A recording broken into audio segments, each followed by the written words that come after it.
ఈ సందర్భంగా నేను మీ అందరికి ఒక విషయాన్ని గుర్తు చేస్తూ ఉన్నా.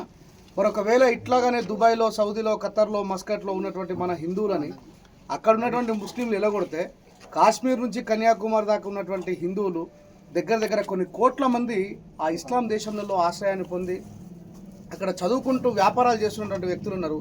మరి వాళ్ళని ఏమంటారు మిత్రులారా? ఇలాంటి మానవతా భావజాలం కలిగి ఉండాల్సినటువంటి అవసరం మన హిందూ ముస్లింల మధ్య ఉన్నది మిత్రులారా. దయచేసి కావాలని చెప్పేసి కొద్దిమంది చేసినటువంటి హిందూ ముస్లిం గొడవల్ని మనం ప్రోత్సహించద్దు. అందుకే నేను వలీభాయ్ చేత్తో చేసినటువంటి జావేద్ భాయ్ కలిసి తింటున్నాం. దీంట్లో ఏముండదు, లొటపేసు ఫుడ్డే. ఎక్కడైనా కనుకండి మీరు సార్, అది లింగం జిల్లాలో మీకు ఇష్టం లేకపోతే ఆయన దగ్గర తినాలా తినద్దా అనే విషయం మీ ఇష్టం.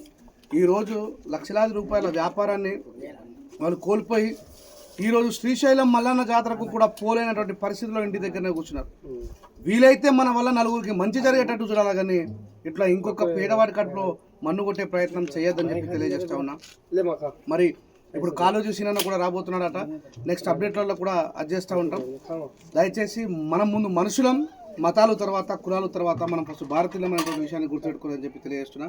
भैया सबके तरफ से मैं माफ़ी मांग रहा हूँ. मैं नफरत फैलाने वाला इंसान में से नहीं, मैं प्यार बांटने वाले से हूँ.